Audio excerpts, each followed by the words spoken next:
Welcome, everyone, to tonight's live chat. I hope you're doing well. I'm having a great day. Even better to be with you all this evening. So, we have a lot of stuff to talk about, random things, and I want to get to your questions as well. So, start dropping those in there. That would be super helpful. And maybe like the first word, just because some of you want to chat with each other, and that's perfectly fine. We're happy that you do that here, but maybe something like Cayman in caps and then your question afterwards. It'll be easier for us to see that and differentiate that from the rest of it. Probably finishing his birthday cake. Little known fact, as a child and as an adult, I'm really not a cake person. I hate icing.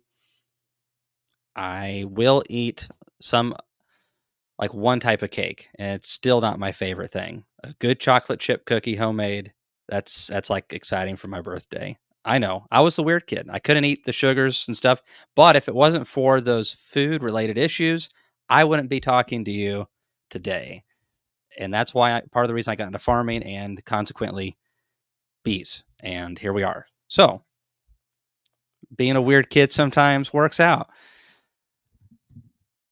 Oh, happy birthday. Thank you, Chris, for that very much. And you know what? So I was at church this morning, as per usual, and was still as the weird kid. Says the Wisconsin introvert making beekeeping equipment in the middle of nowhere. So yeah, Chris this morning posted in my Cayman Reynolds group and then of course the Bee Expo group. And I didn't know. Thank you, Chris. It was very nice of you. Except that one where I was like in Jed's uncapping tank. I was just goofing off. I never thought that actually be posted. Thank you. And so I'm there at church, and usually I turn my phone off automatically, but it's not that big of a deal. Typically, people know not to call me Sunday morning. I won't answer anyways. All of a sudden, my phone goes ding, ding, ding, ding, ding, ding, ding, ding, and Laurel's like, "Turn that off. What's going on?" She's trying to give this idea to people or this illusion that she's actually got me trained well. She's still got a lot of work to do. Anyways, those Chris posted people wishing me happy birthday. So thanks everybody for wishing me happy birthday today. It's been great. There's always a lot to be thankful for. And it's good to be with you on my birthday, November 3rd. The best part about my birthday, for those of you who deal with the time change like we do here, we go back an hour. That means I get extra sleep. I mean, when you get to be in your 30s, 40s, and above, I mean, an extra hour of sleep, I mean, that's just about better than anything, way better than cake. So, that being said, hope your bees are doing well. My bees are actually looking pretty good, all things considered. The fall flow pretty much wasn't. And what the summer was rough. The bees I sent up to Wisconsin look better than anything else that I have, but they had a flow most of the summer. And while there was some dearth towards the end, but it wasn't near as long as what we had in Tennessee. And I haven't hardly had to feed those bees at all. The bees in Tennessee, oh goodness, I've probably fed them a 5-gallon bucket each all summer. So that's obviously dollars. And in Wisconsin, I made honey. So that was an interesting experience this year. And it was fun to go up there and see Jen. The first time or two, after the first time or two, I was starting to get old. And but no, it was fun to see all that stuff. And that's how that video came, or that picture of me in that uncapping tank came about. All right. So there's comments. Is there questions, Chris? Where are we at with that? Yes, I have a couple of questions for you. All right. First year shout out from Gary. My birthday was yesterday. Awesome. It's almost perfection. Just kidding.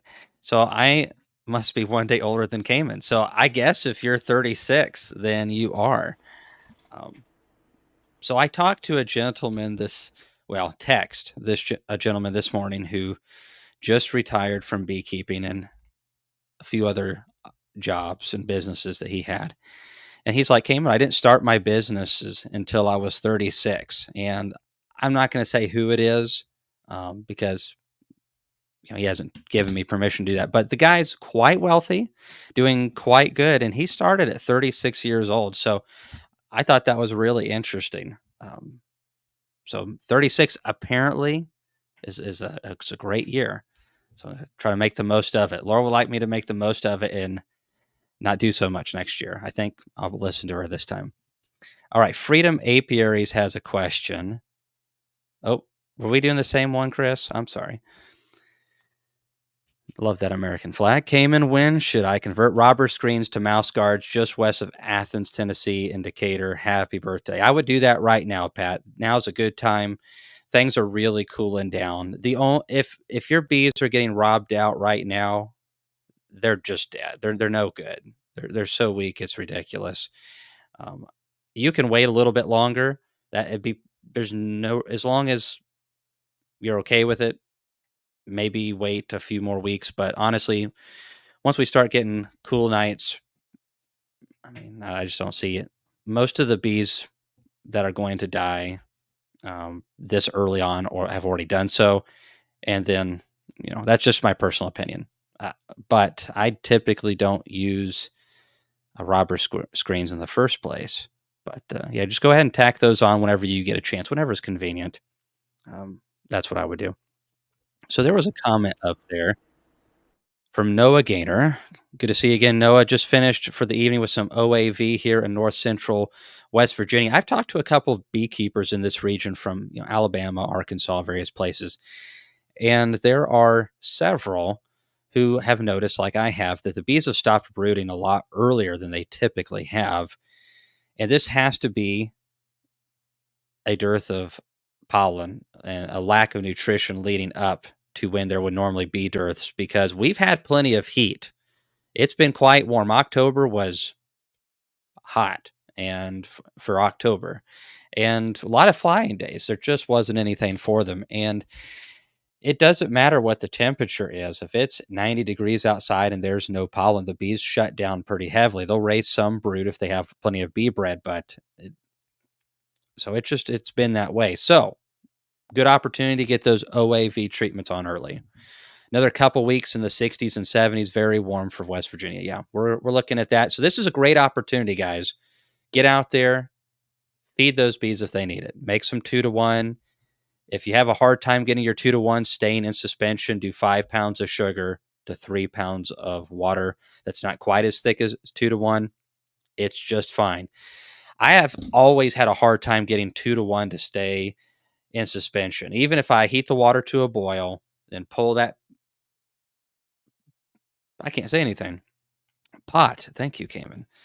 Pull the pot off and then pour the sugar in that water that just stopped boiling, and mix it. And I still have a hard time with the sugar not partially coming out of suspension. If you put that in jars, all that sugar goes to the bottom and kind of blocks the holes, and then the bees can't take it in. And so doing a thinner ratio, if you're going to do granulated sugar, typically works better for me. It's likely our water, because there's already a lot of mineral content in spring and well water. But if you're using ProSweet, or if I use ProSweet, which is like what I typically use, that's the syrup you get from Man Lake. It's super easy. Just add a little bit of water to it, and it mixes that fast. I don't even need heat. It does better with a little bit of warm water, but you don't have to have it. Super easy to mix that up. All right. Where are we at now, Chris? I've got some things to say, but No, you're fine. I have, sorry, it scrolled. Okay, here's your next question from Via Honeybees. Cayman, are you overwintering the bees in Wisconsin? Absolutely not.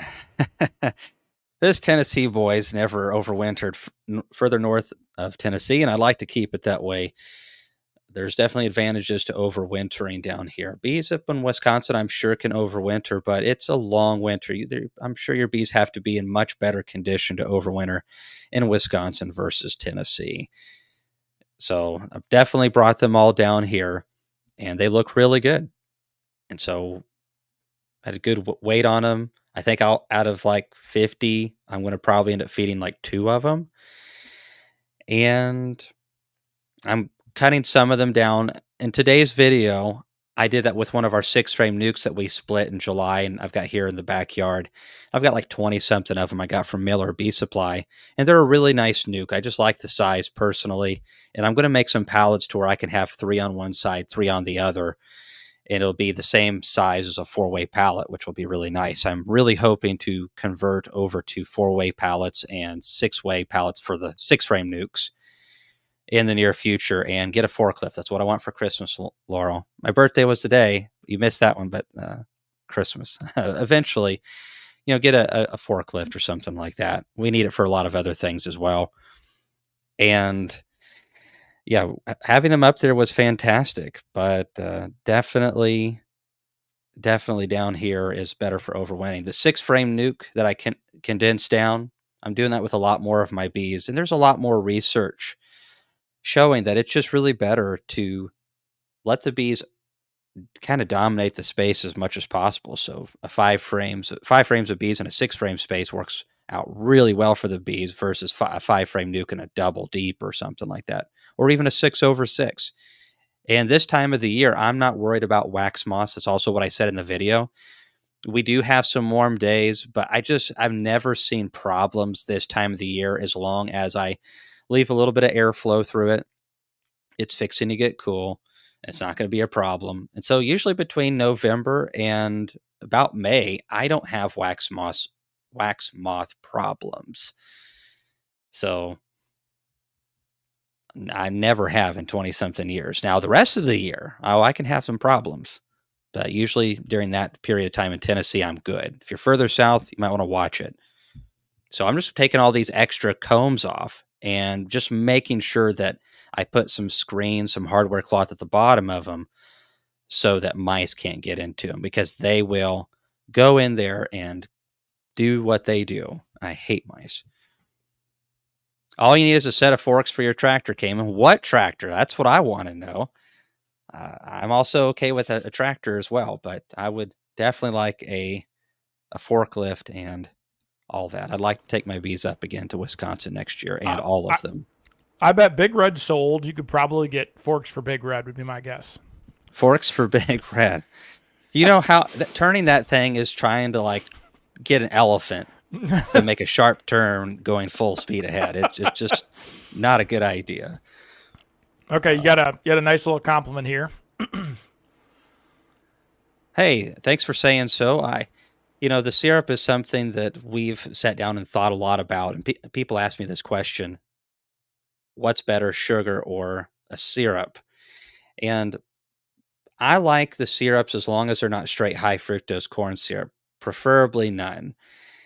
There are beekeepers that I know that are very good at beekeeping that do use high fructose corn syrup. I just prefer not to.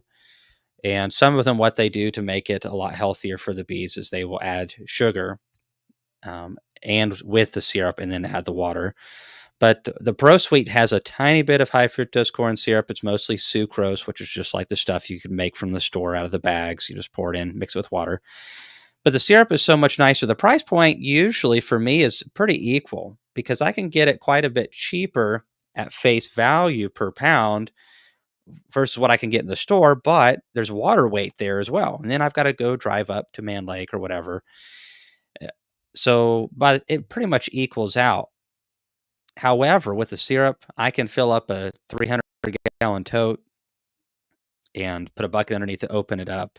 It makes way better pollen patties because the pollen patties don't want to dry out. They're softer. It's very easy to mix. And it's just easy to mix all the way around. I like it for a lot of reasons.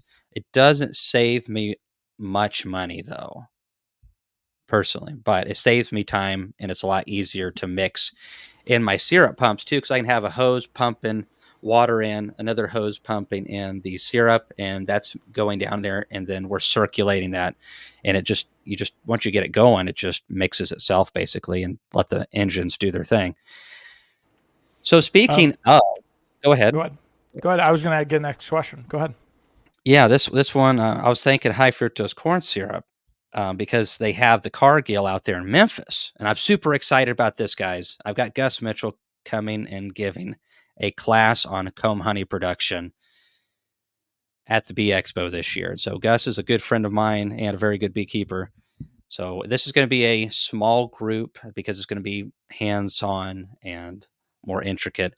So we're going to be opening that up. We've been wanting to do the microscope class already and get that up, but there's just so much demand. We're looking, and we've been asking multiple people to do who have skills to do some classes as well, so we can offer more spots for people. So we've got Mr. Gus Mitchell coming to the Bee Expo, and I hope that if you have enjoyed his videos, you will tell him so, because he is definitely someone I'd like to see get more involved in everything, and especially in this region. I need more Tennessee guys, so helping me out. All right, next question, Chris. All right. Oh. I thought this was appropriate. You and I were literally talking about this the other day. One from Miranda here. Cayman, how much dry pollen is okay this time of the year? So I was talking to Ian Stepler about this, and I've talked to some people further south, because it's really a good idea, if possible, to learn from multiple locations, see if you can kind of learn something, right? I don't feed a lot of pollen going into winter. I haven't in a long time, and I tried it for a couple of years and didn't see any advantages. I just can't do anything right now, ever, in the past or now, to get bees to want to rear brood. If they already are wanting to do some, it can help a little bit, but if they're not wanting to do any, feeding dry pollen just doesn't do anything, in my personal opinion, this time of the year, especially for people who are way up north. I know you're not, Randy.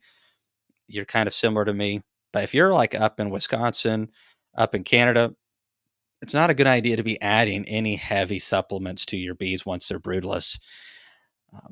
Very light, and I'd be very careful. And this is where you got to talk to the experts who are really good in those regions, because if all of a sudden it shuts down and then your bees don't get a cleansing flight for 4 months, that could just be terrible on your bees. Here, the problem is in this region, we can get away with so much. So a lot of us do stuff and we think it's working because the bees come out of winter and they look good. But sometimes we're just, I think, throwing money away and the bees are just crapping it out. I hope my mom's not watching. I didn't say that. So it's my birthday. I can get away with a little bit of stuff.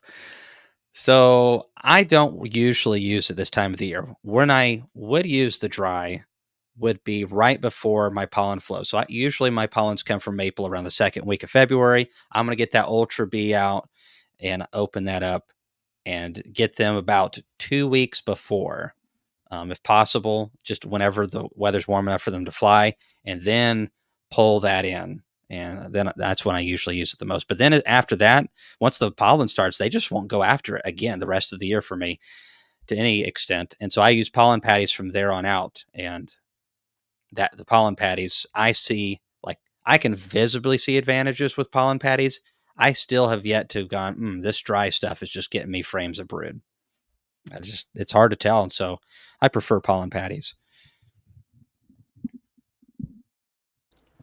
Okay. Hey, So, Ricky, thanks for the birthday wishes. Thanks, everybody. I've had a lot of birthday wishes. And one of the worst parts of, there's some really nice things that come with having a following of people that watch your videos and stuff. It's very flattering and very weird, in a lot of ways, especially when you go to the beach and you're in your swim trunks and all of a sudden someone comes up to you and you're in a pair of swim trunks. And this is not how you want to be seen for the first time by this random person. And they're like, "Hey, Cayman, I know your voice." And I'm like, "Oh boy, I don't know who you are." Um, no, so that's one of the weird things. But one of the things that's really frustrating as this has grown is, used to when I had like 7,000 subscribers and very few people following me on Facebook, I could really get back to everybody and say, "Thank you very much. I appreciate it." And I just don't have the time anymore. I've gotten so many calls and texts and stuff. It's overwhelming. But that's why I kind of wanted to do the live chat today, is just say thank you, everybody. Really appreciate it. And I also wanted to say a couple things about Hive Life as well. I won't go into much detail there. A little bit of what's to come here in the future and exciting news and stuff like that. So do you have something in the chamber, Chris? yeah. Did you? Well, I mean, you just kind of teased everybody. Are you going to talk about that now, or are you going to like make them wait? Yeah, I mean, go ahead and do that now. It'd probably be best to do it now. Okay. I know that there were some questions. I hate to interrupt. No, you got a lot. Whatever. So just feel free to, which is good. Okay. We have a lot of great questions. So yeah, feel free to we'll get to them when we can. I'll get this over with, and it won't be much. So first of all, I will be doing a video in the near future with a lot of detail on the Hive Life and me situation. That is officially over. By the way, for anyone who hasn't seen the post that I made in the North American Honeybee Expo, um, funny enough, part of the agreement is they had to post it as well, and they had 3 days to do it. And this is, judges sign off on these things. It's got to be done. They haven't done it, so it's not over yet for them. um, but anyways, that was a fun event. Honestly, I look at it and go, this was really good for Laurel and I, in a lot of ways. Obviously, no one wants to go through a lawsuit, especially with your best friend, former best friend, but it stinks, especially when 98% of your memories are good ones. It's just that's the worst part of all of that. But there's a lot to it in the video. I will explain a lot more of why things were said the way they were said and what really happened. I mean, obviously it's YouTube and Facebook posts. I mean, at some point, everyone's got to kind of decide for themselves what to believe. But I will say this little tidbit before we get into, so I don't get into too many details. One of the biggest things they accused me of, and they accused me of a lot of stuff, is the stealing of the truck. I love that truck, by the way. It's fantastic. I just changed the fuel filters in it last night. Got to baby that thing. And my former business partner, Dustin, was well aware that we needed one. I borrowed my dad's truck for the previous Hive life and squatted it really good. And my dad was thrilled about it. Thanks, Dad. And so we had been looking at trucks together prior to that. And we really needed it. The business needed it. And we've been putting it off. The old red truck is nice, but it just can't do the stuff this F-350 could. And so post conference, I'd had a conversation over because there was the Appalachian Hivery event. Many of you are intimately aware of how that went at the last Hive Life. And I will say again, Laurel and I were never involved with that. He was a friend, and so yeah, I knew he was doing that and gave him some recommendations and even recommended a couple of you to purchase them because I really thought it would help out a friend and help you out too. I taught him how to wax step and showed him how to do it, and I expected a certain level for you guys to receive. We'll get into more details with the Appalachian Hivery in the video. But because of that, and other things on the back end, Laurel and I decided we needed to part ways as business partners, and I told him as much in third or fourth week of January after the last Hive Life conference that Laurel and I were a part of. And so I knew that at some point it was kind of awkward. It was the hardest conversation I've ever had to have. With Laurel, I'm just always wrong. So I mean, and she's usually right. So that one's pretty cut and dry. And this was a difficult conversation. And he had a lot of orders to fulfill with Appalachian Hivery. I had a lot going on as well, speaking engagements, and it was awkward. And I honestly, we both of us just didn't communicate for a while. And unbeknownst to Laurel and I, prior to that Hive Life, some people that I've never met before were brought onto the board of the nonprofit Hive Life. Without my knowledge, without Laurel's knowledge, we weren't invited. And so that technically isn't how boards are supposed to work, especially when the members aren't present to vote members in. And that happened prior to the conference. Then after I said that we need to go separate ways due to multiple things, and I'll talk about that more in the future. In February, those random people and Dustin voted me off the board in every way, shape, and possible. But again, I wasn't invited, and I wasn't even sent a letter or an email saying that I was no longer with Hive Life, the nonprofit. Though it's questionable that they could technically do that because you have to have a majority, and where do those people come from? So, like I said, we had talked about trucks in the past, and so I don't know what's going on. I go and purchase a truck. And all of a sudden, all the crap breaks loose, and a lawyer's reaching out to me that I've stolen something.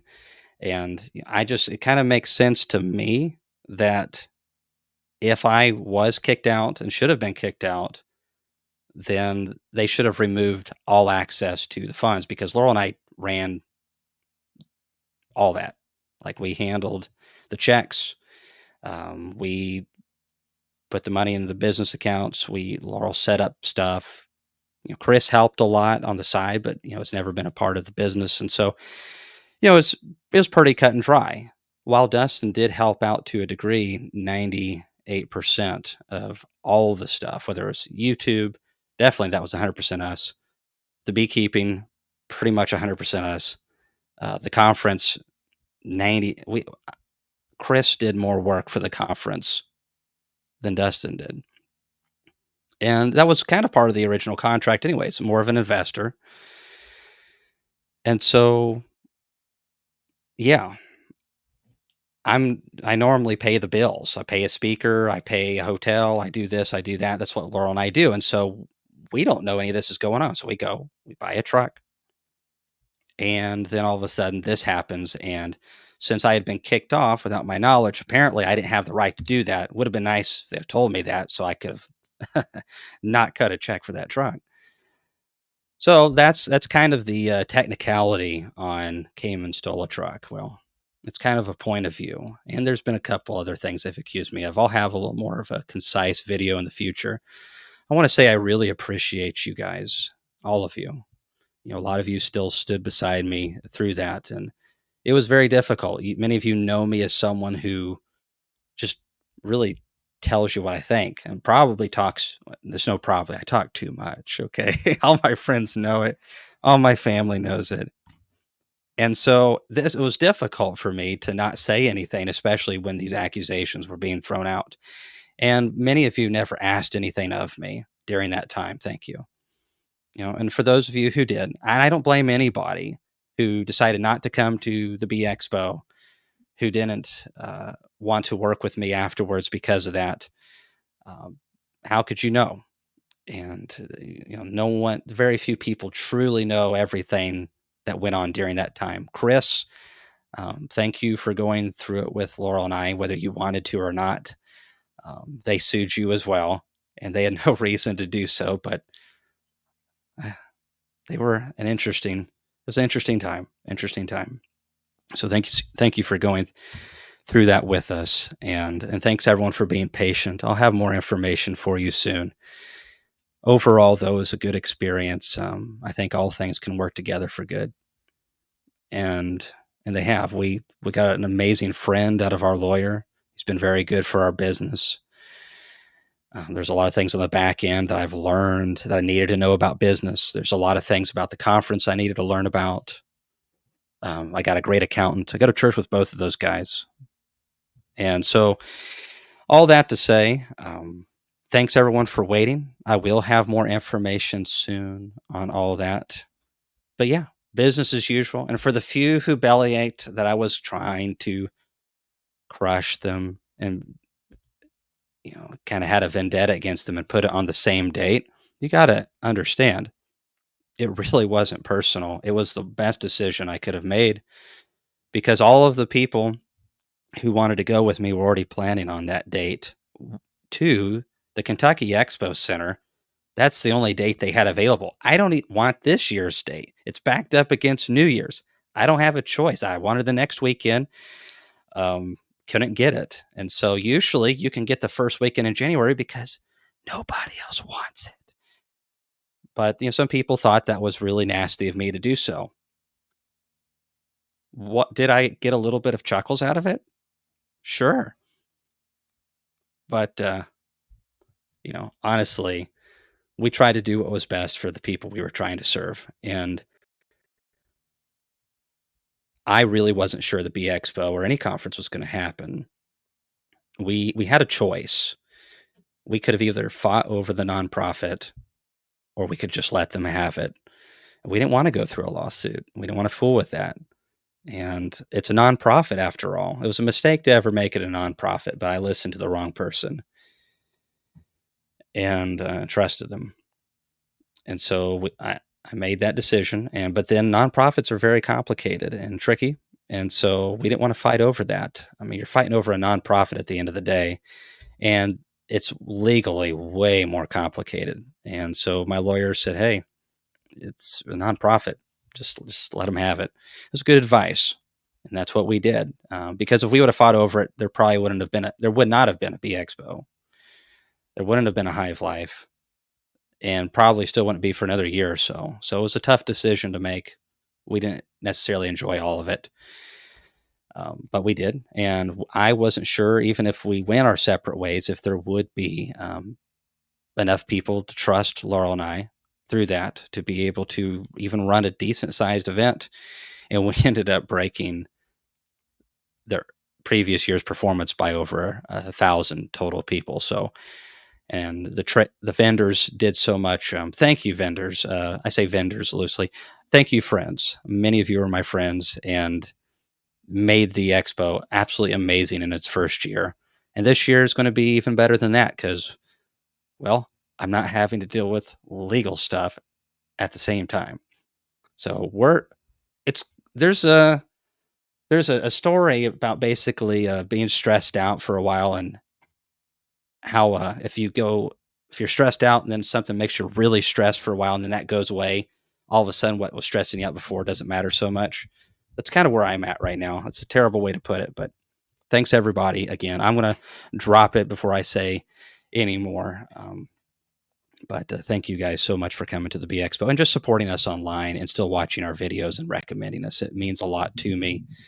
And just know that Laurel and I would never do anything intentionally to ever betray you all's trust, whether it's a product, whether it's the expo, any information. We want to do everything that we can to actually be able to do what we believe is our job, is to help beekeepers out and to be part of this community in a beneficial way. We understand that we don't know everything, but that's why we are more than happy to partner with anybody and everybody who may know more than we do. And that's worked really well for us. And I think it's one of the best decisions that I ever made, was to not look so much at other YouTubers and businesses as my competition, but possible allies, and to turn that into an opportunity to create community. And it's been the best thing I've ever done. And been very thankful for everyone sticking with me. So let's get back to some questions. And thanks everyone again. Thank you for the kind words, Cayman. We have a question from Sabrina in Oklahoma. Hi, Sabrina, new beekeeper. Congratulations. Welcome to beekeeping. Do I need to insulate the hives with anything and any sugar cake recipes? So I don't know about all the weather in Oklahoma, but I don't insulate much here in Tennessee, and most beekeepers south of me or around me don't either. There are some advantages to it, but usually for the South, it's more about protecting your bees from those crazy hot summers. If you're going to insulate for the winter and you want to keep it affordable and get the most bang for your buck, insulate the lid. You can buy a 1 or 2 inch piece of insulated foam. It can be R5, R8, R10. Those are good numbers to hit. Just if you use foam or anything like that, you need to paint it, because the bees and ants and other things will chip away at it and make homes in it. The bees won't make homes in it. They'll just be like, why the heck is this here? And they'll grab it. But if you paint it for whatever reason, they don't. And so that'll make it last a lot longer. And 80%, I have heard, of the heat goes out through the top of the hive in the lid. And it kind of makes sense. Heat rises, so it doesn't really go through the sides. So if you're really wanting to kind of help your bees out, burn through less resources, then a really inexpensive foam board that's painted is your best bet. And it's not necessary, probably. If they're a good hive, shouldn't be necessary. As far as sugar cake recipes, there's a lot of them out there. Keep it simple, stupid, is what my dad has always told me. And I think this method is kind of like that. It's just a half a cup of water to 10 pounds of sugar. And you just stick it in a bucket, and you take a drill with a paint mixer and you just mix that in there, and it's kind of like wet sand when you're done. And then you can pack that into trays, just like, a pie tray or different things, whatever you want. And some people pack them into candy boards, and you can look up how to make a candy board. Super easy to do. And you can then put that into your oven at a very low temperature, usually, 150 degrees. We don't want it to get too terribly hot, 170, just for, an hour or so. Some people who have very dry climates just leave it out for a week, and it'll just make a sugar brick. Or you can do mountain camp sugar. There's a lot of different recipes. I prefer a brick because sometimes with the mountain camp sugar, it gets really loose. So just half a cup of water to 10 pounds of sugar, mix it up. You don't have to have a drill attachment. You can mix it by hand, no problem. And it's a really simple way to have some emergency feed for your colony if you need it. But if you still have some warm weather, Sabrina, go ahead and use some sugar syrup as thick as you can get it, 2 to 1 or thereabouts, and that's the best thing for them. The bees will add things to it and put it where they want it to be put. Excellent. All right. Next up, we have a question here from Christina. New this year to beekeeping, discovered this past week that the queen we started with, she was marked as not the queen I have now. Should I feed pollen patties to help her lay eggs? So I don't know where you're at, Christina, but if you are in North America, your bees are probably winding down. If you're in maybe Florida or somewhere like that and you should have brood, then yeah, maybe some pollen patties could be helpful if you don't have some pollens coming in. But most areas of southern Indiana, yeah, I don't think there's any point in feeding pollen patties in southern Indiana this time of the year. The bees just don't want to rear brood much. They might rear a little trickle of it, but you won't see a whole lot of gains for the pollen patties. Just save those for March or whenever your bees start rearing brood, and that'll be helpful. And to go with your queen question, that's actually fairly common. A lot of hives requeen within a year. Some do in 2 years, and some just don't at all when they should. Bees really do a lot of random stuff revolving around queens. If we get rid of Varroa related issues, queens is my number one reason for loss. Bees swarm, new queen doesn't come back, or this queen just performs really poorly. And then I try to requeen it and they don't accept my queen. And now the bees are getting old and maybe I can't get a queen in time. And there's been a long gap between queens and the bees are just old and they just won't accept a queen. It'd be a perfect queen. They just won't do it. So queen issues are always an issue at some point in the year for me. And so that's one of the reasons why we are really a big fan of having these spare nukes with a young queen that they raised that queen, accepted her, had her go out and mate and come back. She's laying. And we have this in our back pocket whenever we need an emergency queen. But I'm glad that they made their own. And good luck. Congratulations on your first year. And be watching out for those February videos from us on prepping because we're probably 2 to 3 weeks minimum ahead of you guys. So when we start doing stuff, it'll give you a couple weeks heads up on probably what you should be gearing up for. Happy beekeeping. All right, you have a donation here. This was a question that we just hadn't gotten to yet, but we'll ask it here. Better built dogs. Hey, I appreciate the donation quite a bit. When are you going to open up nuke orders? I was able to get a double deep colony this fall, but want to expand in spring in West Tennessee. I usually open them up in January. We may get it done before the expo, but that's just keeping us totally swamped right now. We are going to have a lot of nukes, and some of them are going to be made by us, but those are going to be in late April and early May. But I am going to be reselling some nukes from a trusted source, and they're working with the nukes the way that we want them to be done. They're going to be a lot earlier in the year, and all these queens are raised from queen cells. In my opinion, that's the way it should be done because these queens never see a cage. It's ideal, and they start off really small.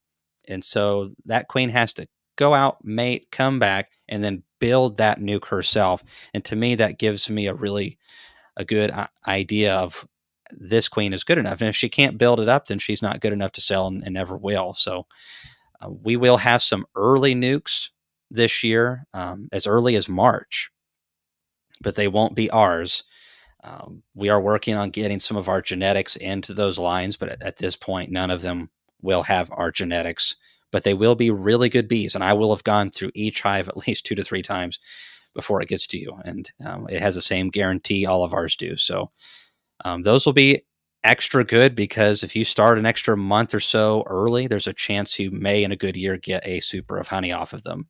And that's kind of why we're wanting to do this, is to give beekeepers in this region an opportunity to be able to make enough honey off of these nukes in the first year to at least pay for themselves, which I think is a pretty good investment. Thanks for the question.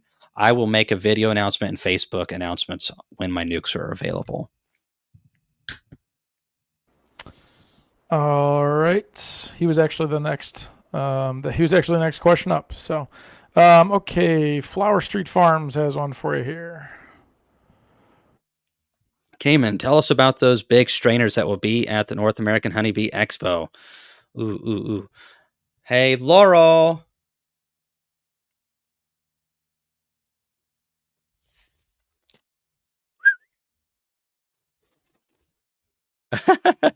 You should see her mouth. It's dropped all the way to here.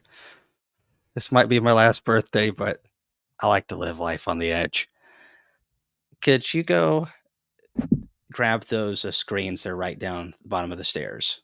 Yeah, the new screens. Yeah. Bring one of the big ones and bring the little one. All right, let's go to the next question. And while she's getting those, Chris. Sure. Perfect. Yeah. Here, one from Brad. On average, do your Wisconsin bee yards outperform your Tennessee bee yards? If so, by how much? So, yes and no. We had a terrible year this spring in Tennessee. It rained like 20 something days in May, which is half of our honey flow. And so my best hives did like 60 pounds in Tennessee. And on average, I did probably like 45 to 50 pounds a hive. It was pretty bad. So I knew I was going to be feeding like crazy. And I thought, man, I'd like to give that a shot. And so I took them up there. A lot of the Wisconsin guys told me that it actually was a little bit of a downer year up there, but all the hives I took up there were absolutely my premium bees. Thank you, Laurel.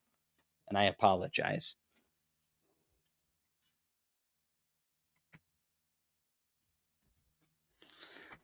It's a good thing she's so long suffering. And it's a good thing it's my birthday too. So I averaged about 80 pounds up there, but my bees were in a prime position. I had plenty of drawn comb for all of them. And yeah, I did get more honey up there than I did in Tennessee, but most of the time in Tennessee, I average 80 pounds down here. And so it just was a bad year down here. So it was good. And the honey up there is good too. It's not Tennessee honey, but it's a really nice second place, red ribbon honey. So right here, this is the screens that were just asked about by, I believe it's Flower Street. And so we have this 5-gallon one, and then we have a 55-gallon barrel. This was put this whole setup was brought about through Wayne and Betty Watson, who are in Missouri. Super nice folks. Come to the expo. You may have run into them. They do flavored honeys. They do honey straws and just all kinds of stuff, and do quite a lot. They really crazy. Gluttons for punishment. Too many hives of bees. But so one of their buddies made this for them. It sets on top of the barrel, and this one sits on top of your bucket. And there's enough space on the sides to where, as it fills up, it can drain off the walls of the screen and go down into your bucket. So this is American-made stainless, 100% stainless steel. The handles are really heavy duty. I'm excited to get to try them. I haven't tried them yet, but they are coming to the expo. We have a crazy amount of great vendors this year. It always improves from year to year as the vendors learn about our conference, and some of them are able to every year, grow with us. And that's what we really try to do. We want to create an environment where people can be successful, because if they're successful, they usually really try hard the next year. And our vendors invest so much into our conference. And so we have to make sure it's a win for them. I had someone ask in the North American Honeybee Expo group. I actually haven't released the post because I just saw it today. But it was about, could we have a used area for that? And that's just really complicated. That's one of the reasons why I've thought about that in the past.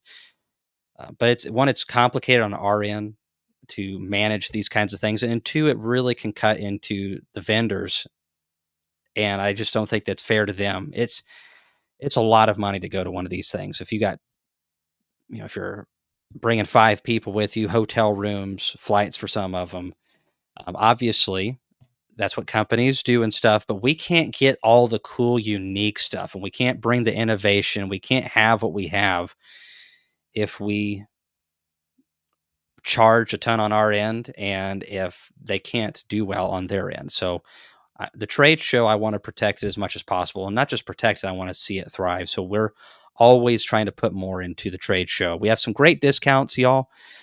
I have 30% off of Premier products this year. Of course, John Hill always has his stuff. There's supplements. We're going to have the global patties announced probably in the next couple weeks. I've been talking to them about the pricing for this year, very similar to last year. And so we just have so many good deals on extractors. I know a gentleman who just bought, I think, 3 things from Jed Thorne. You get 5% off and save on shipping. And it's like, so I think he saved like $600 or $700 on that. So that's what we want. We want the vendors to sell. We want you guys to be able to see the product and touch it and meet these people and influence the companies, because some of these guys just don't know what we need. I need you to go and tell them and smack them around a little bit. And also it's fun. And then of course, if you can, hopefully cut into some of your ticket and hotel costs with that, that would be ideal as well. All right. Next question. Sorry, I get on my tangents. You know it. Made for Americans, by Americans, supporting American families. I like the sound of that. I like other people from other countries, but Americans are kind of my favorite. And I like to see American families doing well. A lot of good American families in the trade show. I kick out about 30 to 40 companies a year that are trying to come in, mostly Chinese. And I'm sure there's a lot of great Chinese people out there. But these companies are coming in to steal. They come in there and they steal everyone's ideas, knock it off, and swipe their business. And I don't think many times we as new beekeepers understand just how damaging it is, and also how fragile the bee industry is. We're a small industry, guys. We are so tiny. And most of the companies are small family businesses. I mean, you look at Miller Bee Supply. I mean, John Hill, a lot of the people that work there are his family. It's a family business. Premier has a lot of family members working there. And so if we all start buying Chinese stuff, it's going to get really ugly really fast, because the quality is going to be quite poor. And they're really good at deceiving and not good at customer service. And we need innovation. We've seen more innovation, in my opinion, the last 5 years than we saw in the previous 15. And this is in part because we're communicating, and also because since we're able to communicate, we can tell these people what we want, and we're able to get these small businesses some of our revenue versus it all going to some of the bigger companies who aren't willing to innovate so much. So it's important. These little companies are critical to the future, in my opinion. So, all right, get off my soapbox. Next thing. Whoa. I just thought I'd show this really nice photo that someone's mom posted of a certain beekeeper at the ripe age of 15, 15. out in the bee yard. So there you go. There's a good 21. little. Hey, I'm glad you showed that, because we all start out, well, some of us don't, but a lot of us start off like we're in a Sherman tank. And that was me. And sometimes I still wear a full bee suit. I mean, it's a valuable tool on those days.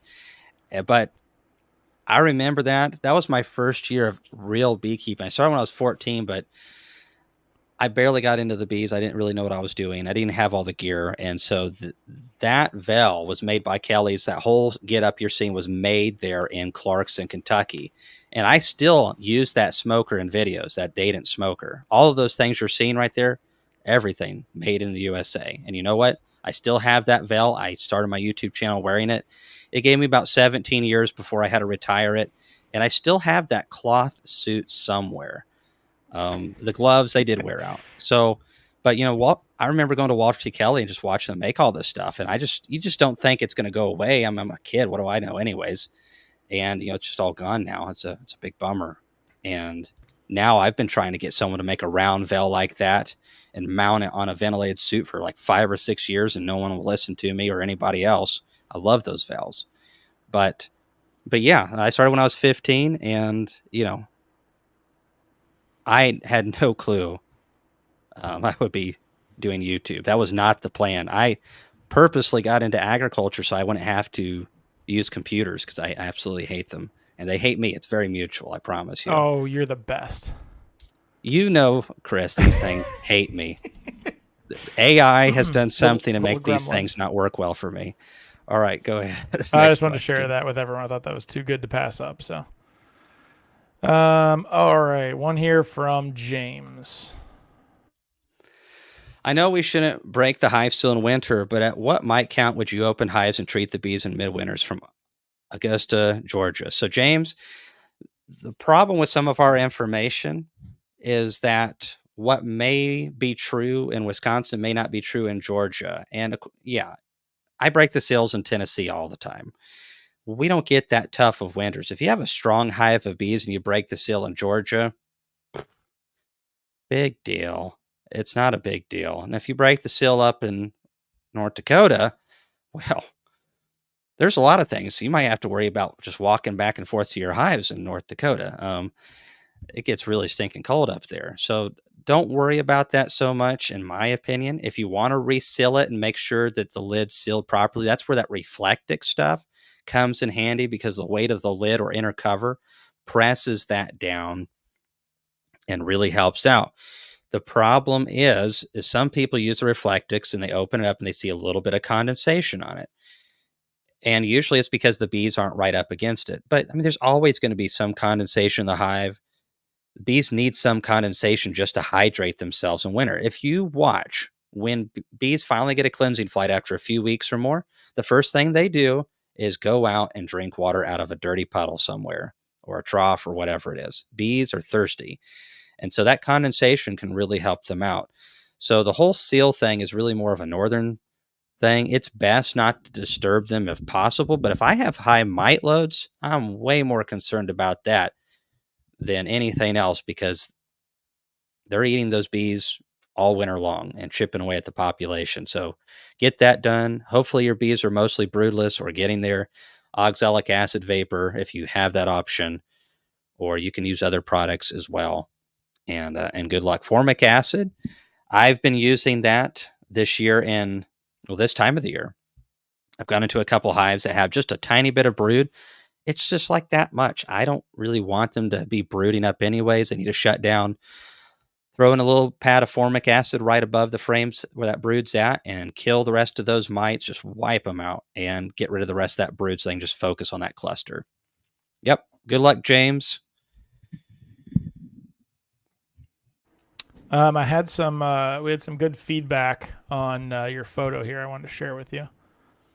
That looks like the suit that was worn by Jason on The Beekeeper. Gosh, I haven't seen that film. I can't bring myself. I've seen too many of his films, too much action, not enough gray matter going on in those videos. But I mean, yeah, it does look like a pretty funny suit. It looks like I'm fixing to go to space, is what it looks like. Cayman, is that the veil that's so old it's shaped like a UFO in those older videos? I pulled it out the other day. I wonder if I've got it out still. Oh, yes. You would think that you're streaming from like a warehouse, the number of things you pull out of nowhere. Dude, my office, my shed, half the time my living room, it's just bee stuff. It's like, all right, kids, we're going to do some family activity. All right, movie night. No, well, kind of movie night. We're assembling nuke boxes tonight. Come on, everybody. We're bottling honey, something like that. Same veil. Yep. But the visibility on this is fantastic. My peripheral vision is amazing compared to the fencing valves. Like I can see all the way to here if I look over to the left or the right.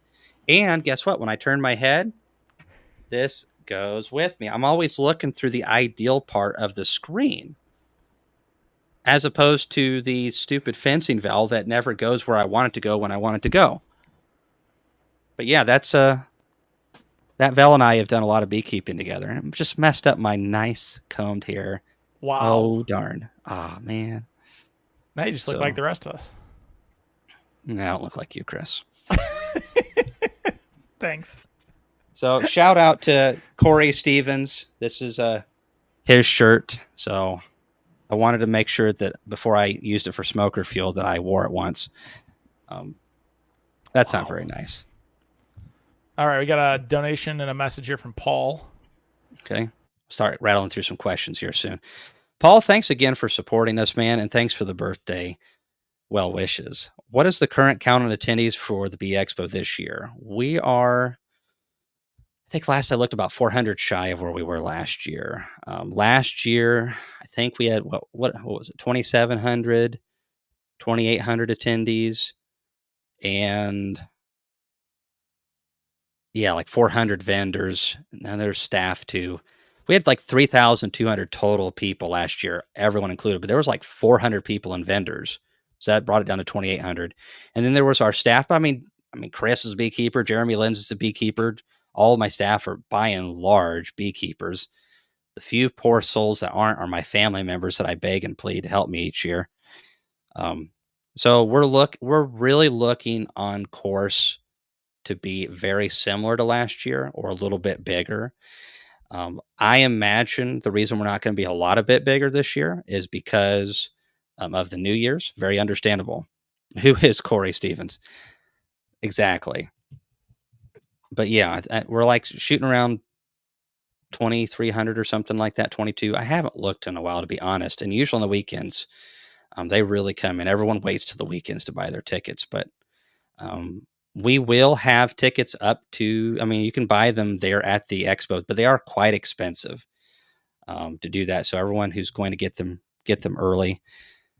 The vendors, on the other hand, we definitely have a bigger trade show than ever. So for those of you who came last year, all of the seating that was for eating at and by the food caterers, that's all going to be moved to a different room now because we're going to need the rest of the trade show space for more beekeeping goodies and action and pollen supplement. So anyhow, it's going to be pretty awesome. I was working with them on securing 2026's date, and all of a sudden they just went dark on me for about a month and a half. And come to find out, my contact decided to quit her job, and so yeah, that was fun. Still is.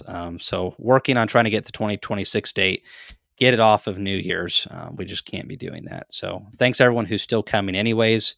This makes it very complicated for the vendors as well. Makes it a lot harder for the vendors. So thanks for the vendors. We are doing some things on our end to make it very easy for the vendors as much as we can. But there's a lot of new logistics this year because we're so backed up against the New Year's. Just to answer this one just came in, but I figured you could knock it out real fast. Okay. After this one, I'm going to grab one I saw. Sure. Can I submit an entry from the Caribbean? If so, how do I go about doing so? I imagine you're talking about a honey show entry, is what I would imagine. We actually don't take any mail orders for that. We're not really set up to do that. And the judging is so strict. I'm not sure if what you sent would come in good enough condition to be able to compete. I know that Appomondia and a few others do that, but also I heard that someone went and tested a lot of the entries into Appomondia. Not all of them, but there was a lot of them that's just fraudulent honey. I know yours is not, but I just wonder how much of that we would have to deal with and then scrutinize so that the good beekeepers of the expo who are doing it right aren't competing against funny honey of all things. But we really don't do that right now. Maybe in the future, I would love to. We will be getting some employees in the future, and that's going to really open up and broaden the horizons of what we can offer. So there's a question from Hell Hives. Are there going to be scheduled speaker sessions on Thursday or just Thursday evening meet and greet? So there is. Last year we had a couple. So the first speaker session starts at 2:30 p.m. as of right now. I may do something a little bit weird, but that's what we did last year. That's what I'll do this year as of right now. We had multiple speakers going in multiple rooms. I am working on the list right now and the audio visual. We've got most of it put together. I just need to focus on it. We just have some things that are just more critical on a time sensitive basis. So, but we will have that soon. So yes, by 2:30, we are going to have some speakers going up. Obviously, this is going to be recorded for everyone to watch afterwards. And then it's basically going to be like 8 to 6 p.m. Friday and Saturday. And doors will be opening. I believe it's 12:30. It's either 12:30 or 1.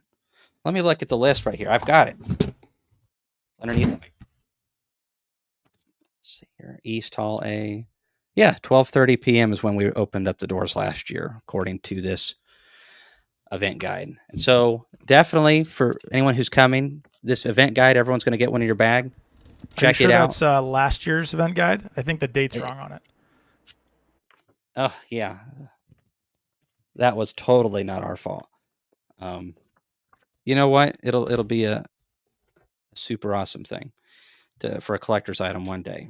It'll be worth like $2. All right, next question. All right, I just had to poke myself on that. Okay, real quick. Link Kilby's been commenting a couple times from Newfoundland, Canada, and they were talking that they're either not seeing mites currently or they're saying that there are never any mites. I don't want to speak for them. They don't have them up there. Yeah, they don't have any up there. But then again, they don't have a lot up there either. It's so cold and there's not a lot of people that live there, according to what I've been told. I've never been there before. I've heard it's gorgeous and neat, and they don't have any mites up there, but there's not a lot of season either. So I'm just kind of curious. I'd love to learn more about Newfoundland beekeeping, but yeah, they don't have varroa up there. Lucky dogs. And I hope that you guys never do. Though I'd say they won't build to super egregious populations with that short season. Probably a good one round of formic and maybe a little bit of oxalic acid and done. Just real quick, want to hit on something before you. I have another question for you, but real quick, Jason Powell asked about last year's speaking videos available for purchase, and I linked it in the chat for him. So just in case anyone is on here who didn't have a ticket and get the recordings for free, they are still for purchase on the website, and I linked that there. So. Okay. Yeah, thanks. We do offer for those who weren't able to go to buy the videos. They are really good. And we do charge a little bit more for any bee clubs that want to do it. Obviously, this is an honor-based system. I mean, we don't, I think it's like $75 for an individual to get like 30-something hours of very well-recorded footage. The guys do a great job, and the information is great.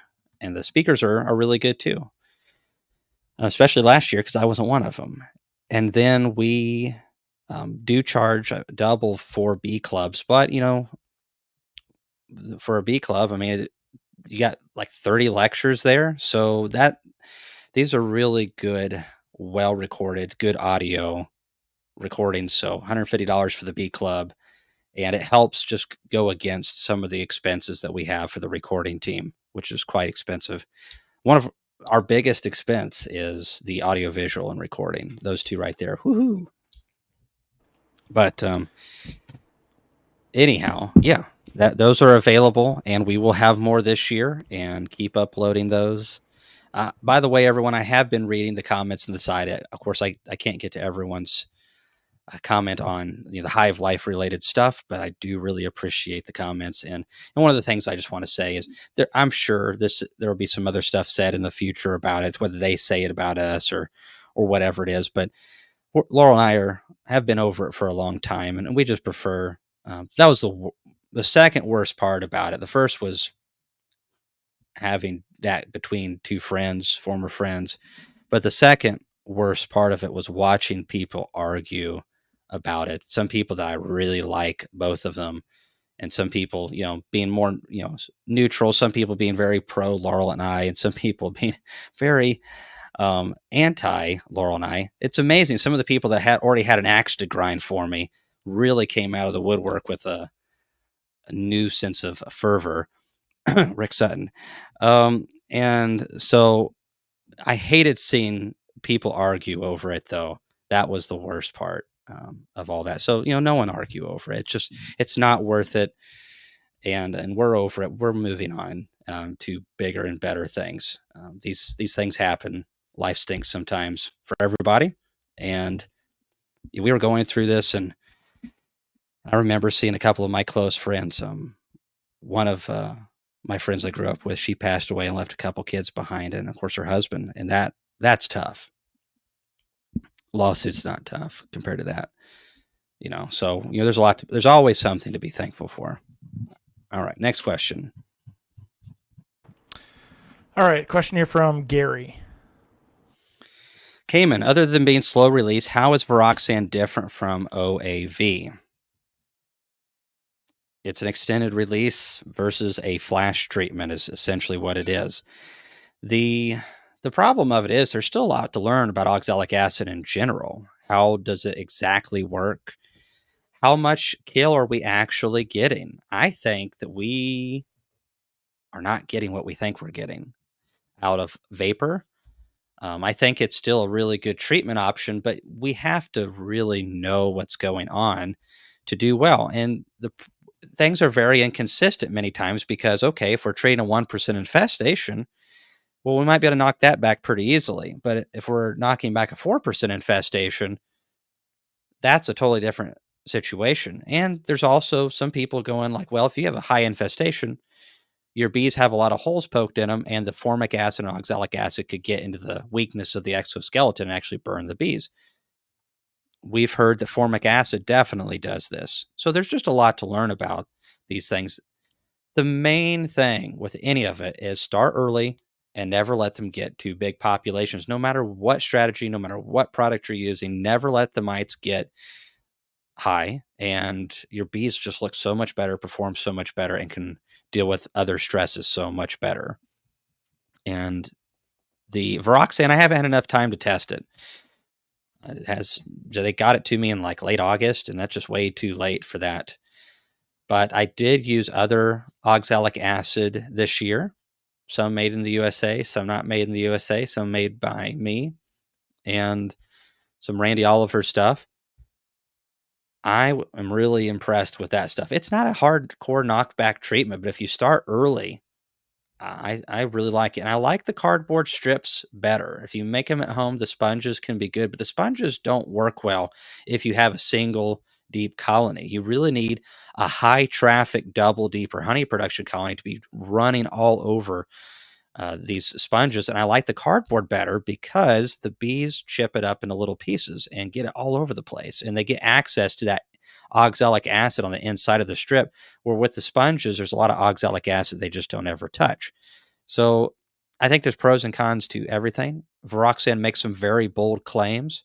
I definitely plan to be trying it out next year. And by the way, everybody, a shout out. I only do this to people that I really think deserve it.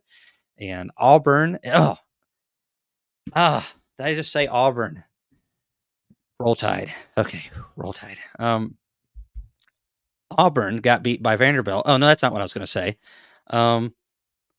Auburn University has a good bee program, and they've started a YouTube channel. Go check it out. They've got a handful of videos. It's mostly revolving around research, some tropolalaps, some with Viroxan. They have 2 videos on it.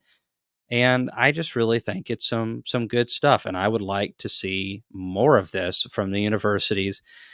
It's good for us because many times there's good information from the universities that just disappears into the vastness of the internet, and we just never find it again hardly. And yeah, go Falls.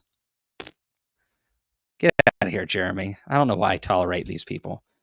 It's like Chris is an Ohio State fan. Where's my Bama fans that helped me with the conference? Go Buckeyes! Yeah. Big 10. Whatever. It's actually the Big 20 now. Yeah, no one's counting. So, anyways, go check out Auburn University's new videos. They have some stuff on Viroxan. It's great. Speaking of today's your birthday too. Happy birthday. We have a lot of people that have birthdays around this time. Obviously, a great time of the year. And Link says, why don't you come to Canada? I've only been to Canada once. I spoke in Calgary at WAS, and that was a lot of fun. The Canadians are a good bunch of folks. Had a great time. And if it wasn't for the accents, I'd say they'd fit right in down here. Well, at least the ones who are in Calgary. So, yeah, having some issues. This is the realities of beekeeping. Chris, do you have any questions for me? I do. Everyone, there are some years where it's just a lot easier to be a beekeeper, and that's just all there is to it. And some years are kind of right in between a kind of a normal year. Boy, those are nice. People talk about all these normal years that we should be having. I've kept bees for 23 years. I'm not sure if I've had what I would call 4 or 5 normal years in 23 years. I think this whole normal year thing is a lie. It's just, you get what you get. Oh, did you send me something, Laurel? Uh-oh. I have a message from Laurel, so okay. She's actually asking if she wants me to cook something.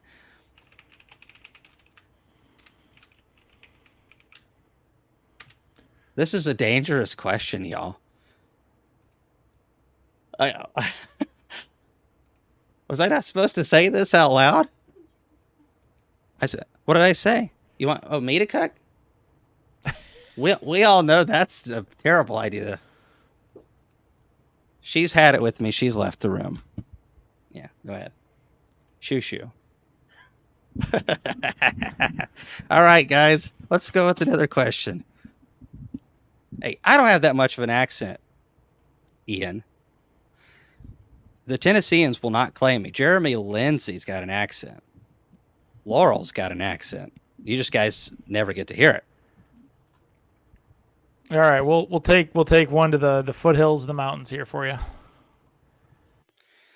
Cayman, I just finished up Formic Pro treatment. Should I wait a few weeks before I add Viroxan to my colonies, or should I wait to use it in spring? Hey, Jeremy, great question. I would wait. I don't like the idea of a product this new being on bees going through winter. And even if it wasn't new, it just doesn't stand to reason, in my personal opinion.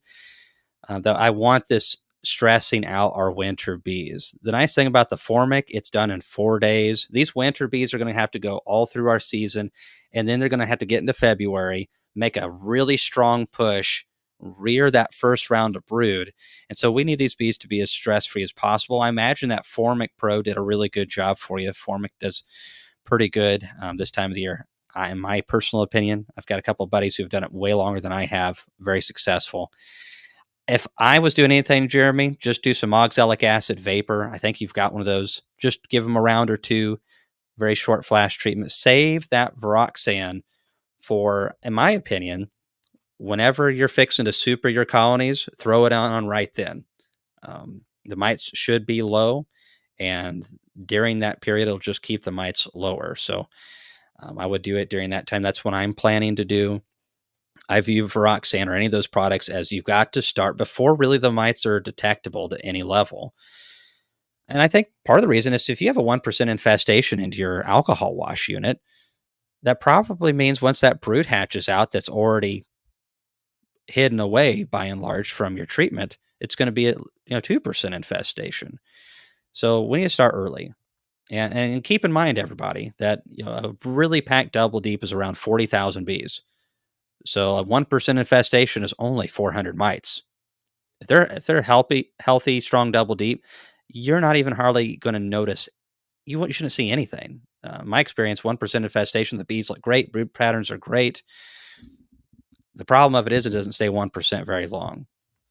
And then if you have compounding factors like low nutrition and various other things, that's where it can get out of hand really quickly. So Viroxan, products like that are to start early, to hold the line, buy you more time. So when you do your cleanup treatments later, you're battling low infestations to clean up versus maybe, oh crap, I've got a 2 to 3% that I've got to knock down. All right, next. Okay. You on? I got one. Yeah, feed me. Okay. Well, that's Laurel's job. Okay, here's one from Gary. So I use screen bottom boards and put the insert in them to treat oxalic acid vapor. 2 days after the treatment, I pulled the boards to see how effective it is. And I think that's great. Monitoring what's going on is really important. Not just with alcohol washes, but also with screened IPM trays. It's really nice to see the drops on these things and you put them in beforehand, see what the natural daily drop of mites is. And if you're getting a few mites a day, just as natural attrition, and then you clean that off, and then you come back and you put in Viroxan, and all of a sudden it went from you're dropping maybe 3 mites a day to now you're dropping a few dozen. Oh wow, this is really interesting. And then you can kind of see what's going on a little bit and see if the product is actually dropping mites for you. I saw a question. This is back away 745, but this is Nancy Tasker asking about these screens. Yeah, these screens are totally not fine enough to strain any pollen out, as it takes a really fine screen to do that. This is not going to. I can't remember what he told me it was, but I remember him saying it. I'm like, oh yeah, that's well over. I mean, I can see through that pretty good. This is just to get any of the big stuff and all that kind of jazz. Next question, Chris. Actually, here's one from Patrick Woods. I'm going to grab it. Have you ever had strong OA treated hives in July and September totally die out in October with a queen and a few bees? The bees totally quit raising bees and stored while being fed, just lost 10 colonies. So I don't know how much you treated those colonies with oxalic acid vapor or whatever it is, but oxalic acid vapor does not work very good when there's a lot of brood. And if there's a high infestation, oxalic acid vapor is not my go-to treatment. If you got a decent mite infestation of oxalic acid vapor as your only tool that you're wanting to use, you're probably going to need at least 12 rounds of that stuff. It's a flash treatment. It starts breaking down on bees, and just some guys are saying under 30 minutes. Some guys are saying 15 minutes. It starts breaking down on the exoskeleton. This is part of the reason it's so natural to use this in the hive, because it breaks down into H2O and CO2 and formic acid sometimes. So it just breaks down into very organic, natural components. But that's also a problem because it doesn't linger around very long to kill mites. And so for people who are like, well, if you treat them with oxalic acid vapor, you see drop-offs for multiple days. So it's killing for days. No, it's probably just it hit some as hard as the others, and some of them are taking longer to die off than the ones that got hit the hardest by it. So again, we have a lot to learn with oxalic acid vapor. So if that's what you're using and you have strong colonies, it's very likely that they could have died from mites still. Having a very small cluster and with a queen and few bees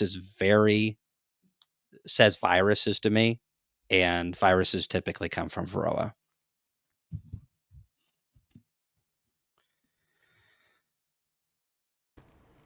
So this is a question from Jeremy. Has the Crown Plaza finished the remodel? Completely finished, completely remodeled, brand new, best hotel you've ever seen.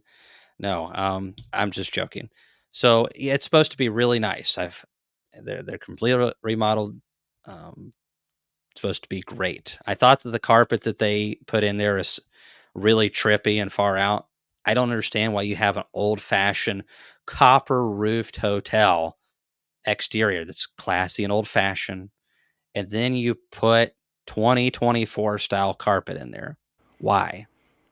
Sorry, I'm an old soul at heart. Sorry, Chris. Next question. All right. Quick compliment here from Via throw those in. Hey, thanks for all you do, and Laurel, plus your team for bringing the community together. We appreciate you keeping it classy. We really try, and you have to in this industry. Most beekeepers are pretty cool. They're very classy. They're kind of like me. Most of them do not like computers. Chris is the weirdo in the crowd, and so that's why I like this space. When you go to the Bee Expo, 98% of the people are absolutely awesome. The 2% will make you want to pull your hair out, but the 98% are just fantastic. And it's so fun to get to talk to people from all over the country and out of the country and talk shop, get excited about the same things, and learn from each other.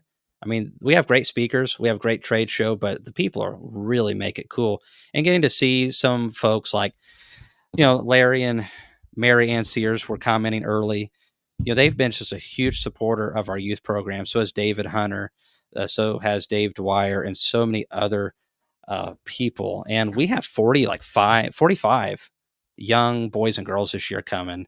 And we're just going to knock their socks off. And they love bees already. And we are just going to make them fall in love with beekeeping again. And it's cool because one of the guys that we had a couple years ago, we text back and forth occasionally. And he's doing commercial beekeeping with a guy and getting some firsthand experience doing things at scale. And he's also running his hives on the side and building up. So it's exciting to see these young guys and girls take off. It's so much fun to do that. So the community is real, and we are growing in ways that we can't even see at this point. I'm excited to see where we'll be in 10 years with all that. I have a couple things on here.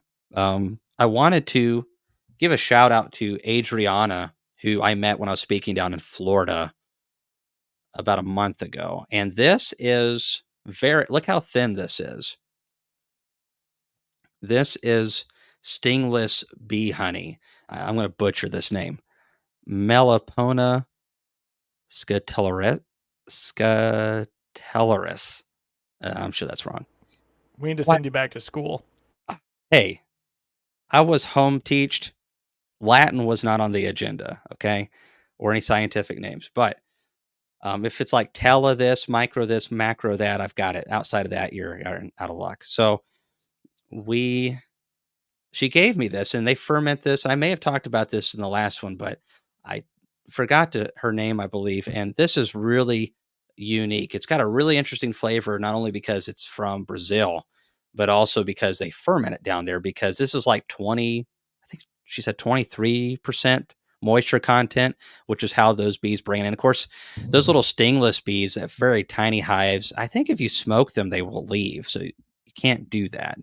And you have to go in there with like a syringe and suck the honey out of little cups. It's really, really bizarre. It makes me thankful that we have European honeybees, but it is very fascinating. We are going to have a talk at the Expo this year on taking care of other native bees as well. Not like some of them, like some of the talks is like anti-honeybees. We're never having that at the Expo. I can promise you that. But this guy does keep bees mainly, and also really likes to help out the native pollinators as well. And I love seeing all the native pollinators we have here. So I'm excited to hear that, because there's just a lot of simple things that you can do very cheap, or even with stuff around the house, to really help out the native bee populations and get to watch them do it. So I thought that was pretty neat. And one more shout out to Man Lake. Andrew Wagner, especially with Man Lake down in Florida, has just done a lot of relief in North Carolina for the hurricane, and also the hurricanes down in Florida. They've done a lot. I mean, just tons and tons of feed and equipment for these beekeepers that have lost so much. So big shout out to them. I've seen them working like mad off to the side, and I'm impressed. I'm very thankful they're doing that. All right, I'm going to grab this question from Line Work. Came a new beekeeper here from Lebanon, Tennessee. How much food does a double deep hive need this time of the year? What's the brood situation like in the next few months? Tips, hints, all that stuff. So I'm not seeing hardly any brood. Now, keep in mind, a lot of mine are carnies or more carny, so they do shut down a little earlier, but usually I have more brood than this. So you might be seeing the same thing in Lebanon. What I'd like to see ideally is an 8 to 10 frame cluster, but some of mine are 6s and not as big. Some of them are that size, but we just had a terrible summer and a terrible fall flow, and we had a poor spring too. And so they didn't have as much to go through summer with. So it's just been a rough year for the bees to have the ideal cluster size. Not everyone's in the same boat though. And I have like 40 colonies to a yard. So if you only have a few, they may not have been as stressed out. And this is one of the advantages to having fewer bees in a yard, especially on a lean year. So a double deep, if it's got a good 8 to 10 frame cluster, I want to see at least 8 frames of food in there. Um, I mean, deep, solid frames of food. So it's going to make you grunt when you pull that second deep box off, and that would be ideal. So get them fed up. If you can if there are really strong 10 frames, it'd be better to have the top box completely just slammed full of food. And they'll start off in the bottom typically, and then they'll work their way up as the winter goes along. Brood, as far as tips and tricks, maybe put a mouse guard in there. Make sure that the lid's on good. If they're healthy bees and they stay dry and have plenty of food, hit them with oxalic acid vapor in December and get in them on a warm day in mid-February or late February, and you should see them start brood rearing. If it's cool, if it's like 50 plus degrees, just carefully pull it apart, go for the cluster, see what's going on, see what their weight is, keep an eye on them. And, some people are like, well, don't break the seal in wintertime. It's bad for them. Well, starving to death is a lot worse than getting a little cold. So we go ahead and check them in February and see where they're at. And we'll feed a little bit in February if we need to. So I baby my bees a lot, and they seem to, as long as the year provides it, do quite well for me. We had 2 people, John. Oh, John Lawyer's daughter is one of our next gen recipients. And so my mom is over that, and I haven't memorized all the names, so I don't remember your daughter's name, but I am excited that she's going to be there, and I'll get to know them all when we get there as well. We got some cool stuff for them, lessons, bee gear. It's going to be great. Great shout out to the Next Gen Scholarship. My daughter is super excited too. Awesome. Well, if you want to help out with that, anybody, silent auction. If you're a company, donate to the silent auction. You can donate just money to it, but the silent auction goes to these kids. So last year, the silent auction raised $17,000. So each of these families, guardians getting a ticket, the kids getting a ticket, $300 hotel reimbursement. We're also getting them gear as well. We're partnering with some of the companies, and some of the companies do donate it all. Some of them give it to us at a discount, and then we use some of the funds to get the gear for the kids. And got some other stuff I'm not going to talk about, but they're going to be looking forward to that. We'll like it, I think. Megan, thank you. And so, yeah, the silent auction goes towards that. The first year of the Bee Expo, Laurel and I just did that all ourselves. So all of this year was from last year's silent auction, but I'm not trying to pat ourselves on the back. I really am not, but we want to be transparent with you guys. And we had money in the Hive Life account for this. Obviously, that went away. So we told you all we were going to do the Next Gen program, a youth program. And so we did. And so we funded 30 people last year, and there were some people that donated beforehand, and it helped us out a lot. But this program has grown every year, and we just didn't want to see it not grow. I'm excited to get these young people involved. We got to put them to work. That's why we have kids for. That's what I tell my son. I mean, what do you think I had you for fun? Get out there and get to work. It's not quite that bad, but I'm his father. I'm supposed to say those things. I tax his food, tax his Halloween candy. It's important to learn about taxes. The disappointment is real. All right, next question. We have 2. First we'll hit up, this was just asked of you. Whoops, I didn't mean to click that, Chris. I apologize. Okay. I got you. Here you go. I plan on going to the Bee Expo this time around. It'll be my first time. Was wondering what to expect.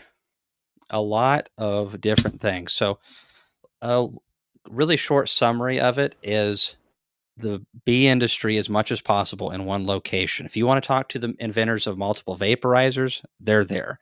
If you want to see how people's woodenware looks, you can go around and look at it.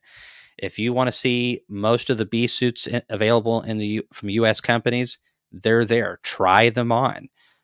Do you like that, Vel? Do you like how this fits? Do you like that this one's got this one's doesn't? Is this one thicker gauge on the outside? Is this one thinner? Do you prefer that? You get price points. Plus, you get the discounts. Most of the companies have discounts. Some of them don't. Companies that only produce a couple products, like these guys, they can't do that. The bigger companies can do more, and so we have just a plethora of different things. Extractors, uncapping tanks. There's some new launched products I can't talk to you about. So the trade show is always a big feature, but there's a honey swap too. Make sure to check out the website. The honey swap is great. There's rules on what you can bring in. Honeybee Tennessee will swap that for you, so you don't have to do that. Feel free to swap whatever you want. And you can go home with dozens of honeys from across North America and maybe even outside of North America. The honey show is absolutely stellar. And so if you are interested in doing honey shows, please do that. The winners, the first and second place, Grand Champion and Grand Champion Reserve, get free tickets to the next expo. And of course, the Americans are made in the USA. And it is just a wonderful thing to get to see all that stuff and also there's been several people who have brought stuff to the honey show, and they don't give their recipes away, but it inspires other people to try to mimic that, or it gives people ideas. So the honey show is really sweet as well. The lectures, we have all kinds of stuff. We have some stuff that's a little bit more intermediate. We have some stuff that's more advanced. We have some commercial stuff that's there's not going to be a ton of that, but we have all kinds of stuff. We have universities there, microscope classes this year. Basically, if it's in beekeeping, we want it. I'm gonna have a forklift there this year from Hummerbee. I wish it was mine. It's not mine. We're gonna have the Easy Loader there from Canada, so you guys can see the Ian Stepler mover, as I like to call it. And so that'll be there, and there'll just be a lot of interactive. There's a lot of interactive stuff, and you'll get to run into some cool people. And then there'll be Randy McCaffrey too, so some not so cool people. Hey, Auntie. At 36. I maybe Auntie shouldn't be what I should be using now. Aunt LaDonna. It's good of you to say that. Thank you very much. Thanks for helping with the conference last year. All right. There's been tons of things. Hive's had that to say. Next June is definitely a worthwhile cause and has been. It continues to be a big part. Donate or buy from the silent auction. Yes, you can support us by just buying the stuff in the auction. So sometimes you can get a little bit of a deal on something in the silent auction too. But we do appreciate those who bid things up and know that money's going 100% to help these kids out. And the goal is to get to, probably just do 45, 50 a year. I don't know if we can do 175. We'll see. But if we end up with any extra money in the future, we're just going to probably use that to support our honey show judges. They donate so much to do what they do. We provide like rooms for them and tickets, and that's it. And so there's a lot of fuel costs and stuff, a lot of sacrifices on their end. So that's one of the things I'm trying to figure out the most is how we can help those guys out the most. Quick question. This is a quick, easy one for you. Hey, Cayman, what company is manufacturing the 55-gallon drum strainer? So this is Arbor Fab, ARBORFAB.com. And all the vendors are on the website, y'all, by and large. And so the ones that have sent us their deals, it is below their logo. And of course, the websites are below their logo as well. And so be on the lookout for vendor deals and stuff like that. And I'll say this one isn't on the website yet. I haven't gotten it up there yet. It will be, but here I put the link in the chat. So let's see. So here's a another quick thing. one for you. Okay. Do you have volunteers for the expo? I have so many awesome people that ask me. I wish I could get more people in. I really do, but I just can't. I already have really too many at this point, and there's also a budgeting thing because our staff, we try to take care of them where we can, and that does cost a good bit. They're worth every penny. We have a great team. Well, they do a lot of work, and they earn everything that they get and then some. But at this point, no. We have pretty much pulled 95% of them from beekeepers that we know. And we just totally freaked out the expo center and the decorators there because they didn't think that we could actually perform like we did without their help.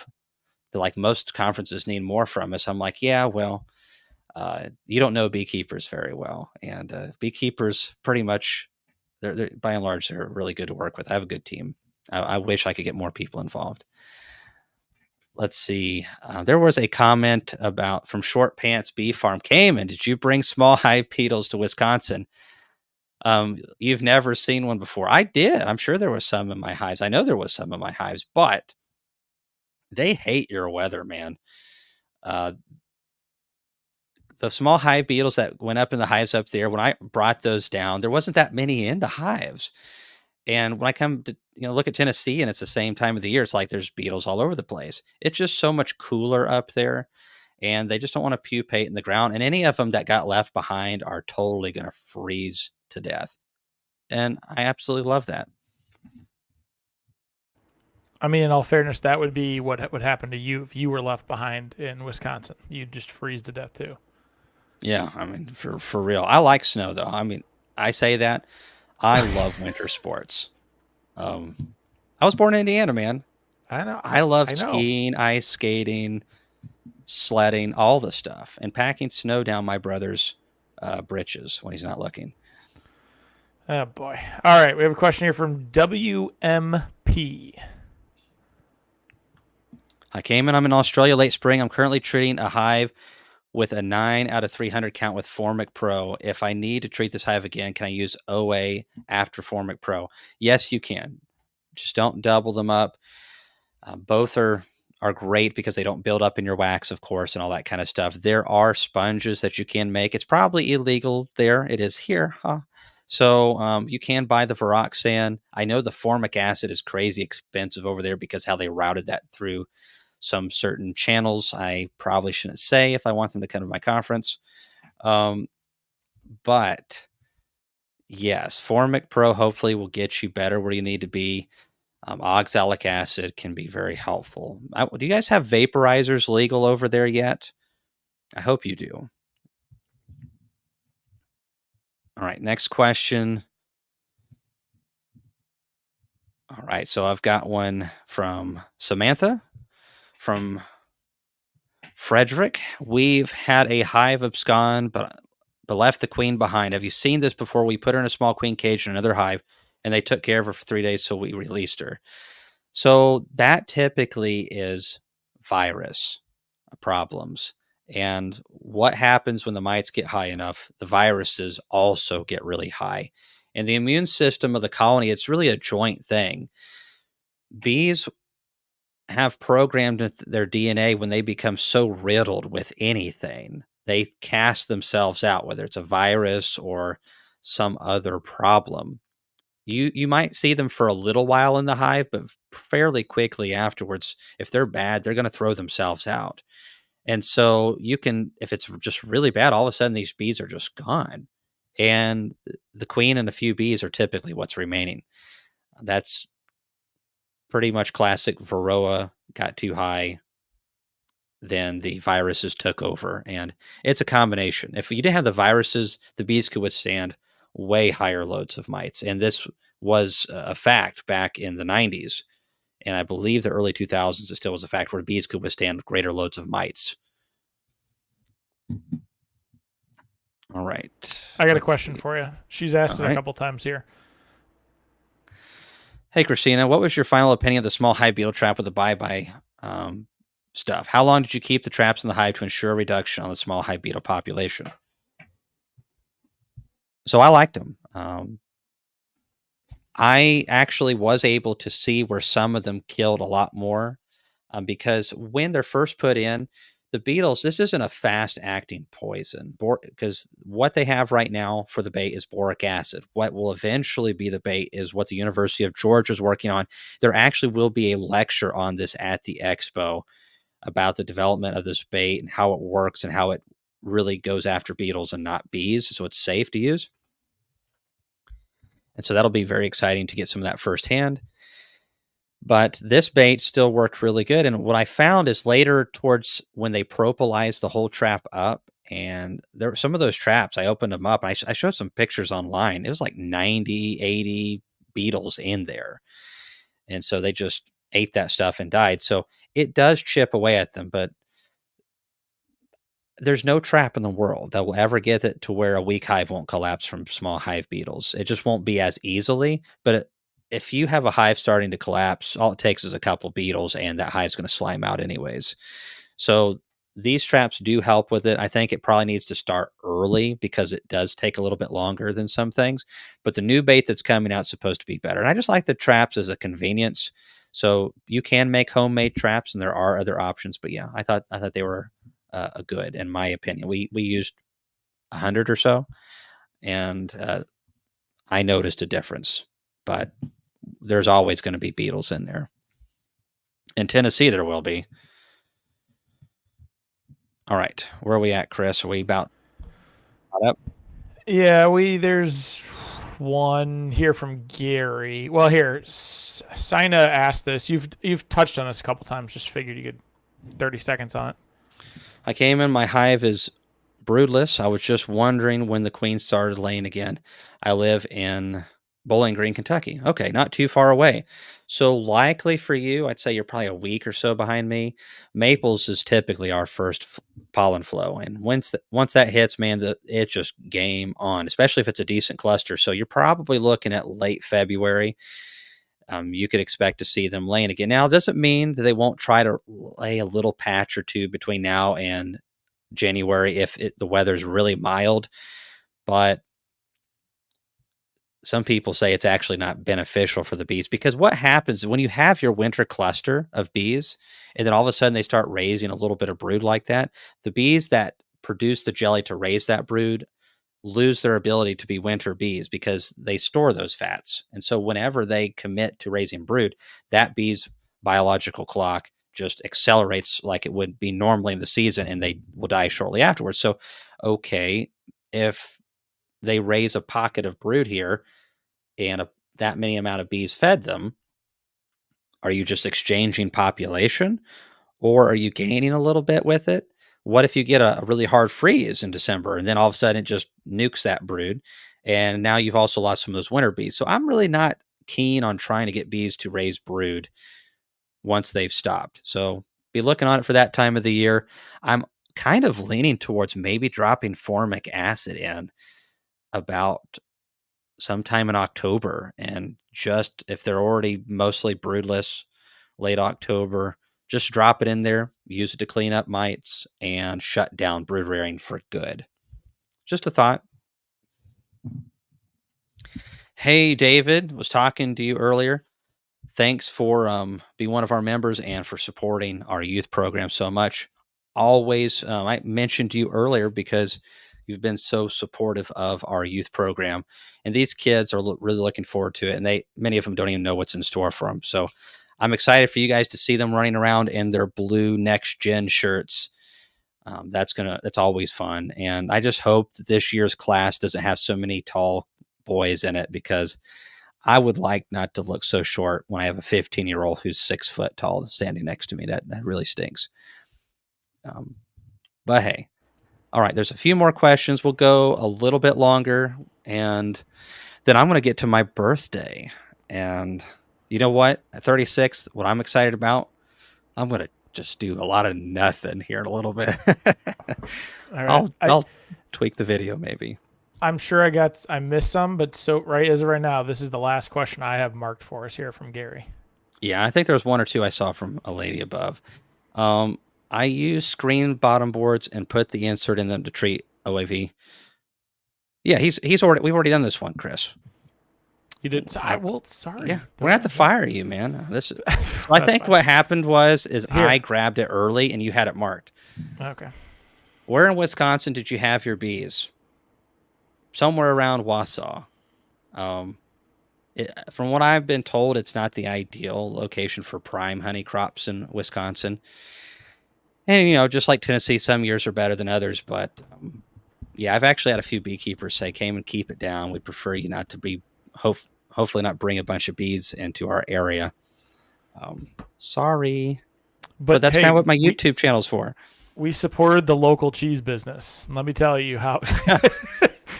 I personally support the local cheese business.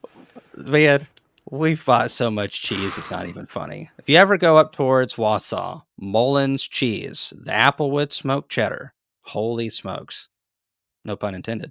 And all the cheese is really good. Good cheese, provolone. They say they bring like 18 million gallons a day in there of milk. This place is huge. Let me tell you, 5 generations. It's neat. I was gonna say, and for all the people out there who have Culvers in their area and have cheese curds from Culvers, which are they're good, they're above average. The fresh cheese curds from Mullins are, I just dream about them in my sleep. They're so good. Well, you keep dreaming, pal. Salty. Keep dreaming. But yeah, it's neat. I like getting to visit new places. That's the best part of the speaking engagements is getting to visit people in different places. Well, happy birthday, Cayman. What's Laurel making you for your birthday dinner? Probably crow at this point, I would say. I'm not aware. I really don't know, but she knows that I'm teasing. Sometimes I go a bit too far, but we get along really good. If you can go, that's one of the best parts of the whole lawsuit, guys, was that makes or breaks a marriage. Typically, it was pretty rough for a while. And Laurel and I just had to buckle down together, and it was hard. I'm not gonna lie to anybody. So I'm thankful for all the encouragement that you guys were. I mean, there was days I could just barely motivate myself to work on the Expo. It was tough, and yeah, and same for Laurel. And so people were really encouraging and supportive, and Laurel was awesome, as she always is. And so I gotta say thanks. The lawsuit brought us closer together than ever. Not that we were drifting apart or anything, but those kinds of things usually dial you in on what's important, and it did. So this whole dealio right here was a totally someone said, did Auburn roll over Bama? No. Auburn just lost to Vanderbilt. Now Bama's not that good either. I was thinking about wearing my Alabama shirt. It's hard to wear that right now. Nick Saban spoiled us all, and also just college's football isn't the same as it used to be. These players getting played, it's like the NFL 2.0, except the difference, and I will stop with college here in a second. The difference with like the NFL, there's a contract in place. With these kids, there's not. So if they're like, you know what, this person said something to hurt my feelings, I'm going to go to another school, and they do. And it's so weird to me because even though I didn't go to college, I was kind of raised to be kind of loyal, one to your word, but also to your school and to your community. And so, yeah, I'm a very proud American. I'm a very proud Tennessean. Therefore, I will pick on Kentucky. I will pick on other states as well. And I'll make fun of the Yankees, as I hope they make fun of me. And I'll definitely make fun of the Big Ten and those Ohio State fans. Chris, you especially. So, yeah, OH. Oh, no, is what it should be.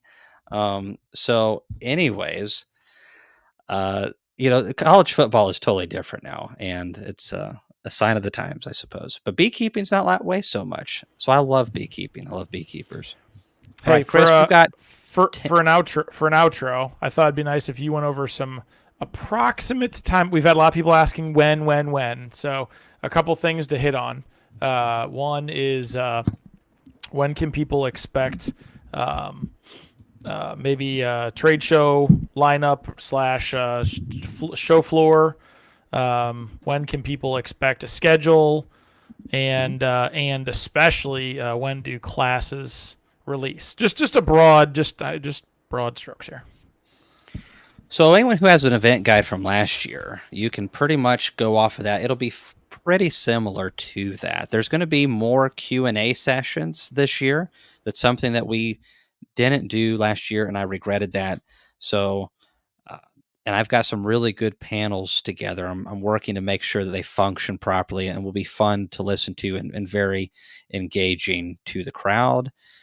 We are also, as far as the talks that people are giving, let's see right here.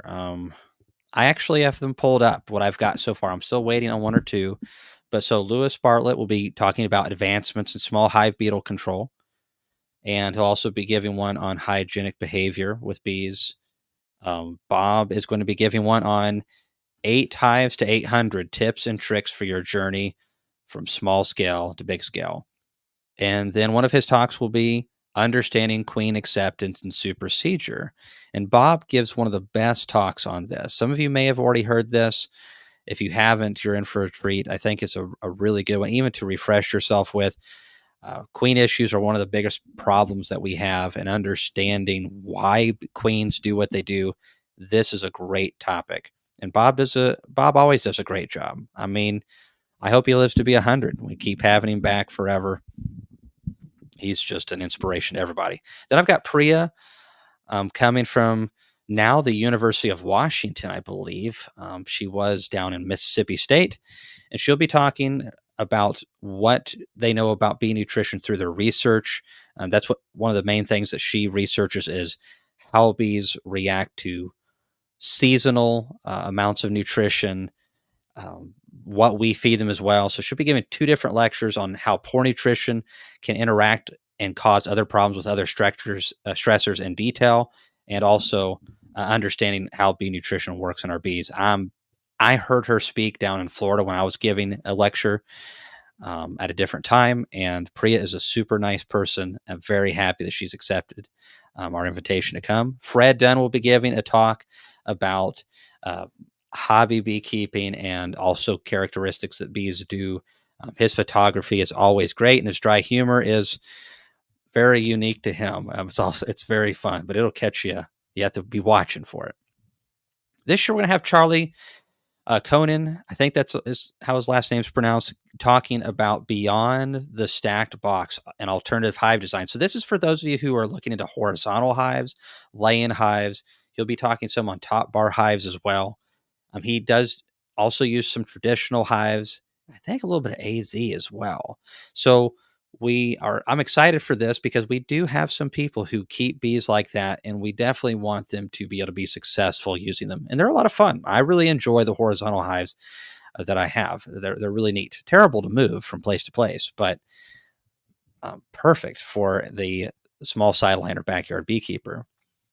Like I said, Charlie's going to be doing a talk on native pollinators and things that we can do to help them be successful and our bees successful. I really like that idea of a talk that really pushes both.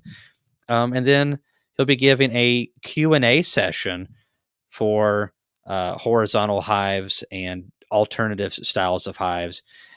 And so people can ask their questions. And we're going to have a lot more Q&A sessions. I don't have those in here yet, but be prepared to go into a QA session. And what we're going to do is go back to the old model of where you bring your questions up to a box, put them in there, and someone's going to be going through them.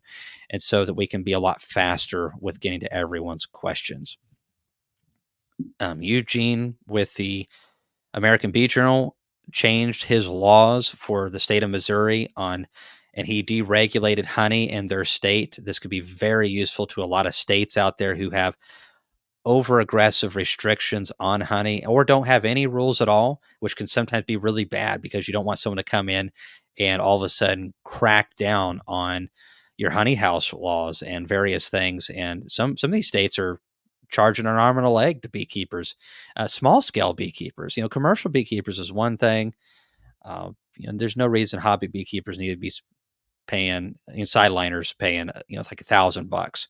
So that'll be a really interesting conversation. Randy Oliver is going to do a deep dive into oxalic acid. This is going to be great. I've talked to Randy Oliver in person about this when I went out to his place, and he's just right at the tip of the spear on a lot of oxalic acid and research in general. Concepts and successful varroa management is another talk that he's going to give, and Randy's current research. So he'll be giving a presentation on that. That'll be very broad on the different tests that they're doing to help beekeepers and bees out. Randy McCaffrey will be giving a talk on feral bee research and also tips and tricks that he has used to pull them out of buildings and stuff. Dr. Frank Rinkovich will be talking about using genetic and genomics, big words, to combat amitraz resistance in varroa, and breeding and distribution of varroa-resistant honeybees on a countrywide scale. So he's doing a lot of research on resistance and also genetics as well in honeybees. They have a special breed of bee for anti mite growth. And so Corey Stevens does as well. So he'll be giving one presentation, and so will Randy Oliver. There's probably gonna be a Q&A between those guys on resistant bees for those who are more treatment-free or wanting to become treatment-free or just have better bees for mite resistance. So that should be very interactive. Expect that.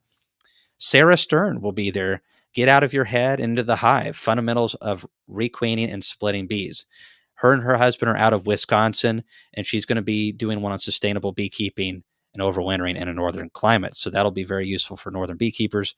And I really like that they run around 1,000 hives, very nuts and bolts, very nice folks. Blake Shook will be giving a couple more talks this year on building and selling nukes, and one yet to be determined. Still working on that. Corey will do one on artificial insemination and genetics and be part of some Q&As. Dr. Kara Wagner will be doing one on also genetics, and we've got several more on the way. This is not all of them. So I know that was a long list. I am going to be putting this list online. I apologize I don't have it all together yet, but there will be quite a bit of stuff there. So Chris has got some of this stuff pulled up on his end. So, check out the website. We will be adding more. I'll be announcing into the groups when this is available, but a lot more talks to be given. I'm trying to work right now. And Gus Mitchell, I didn't mention him except earlier.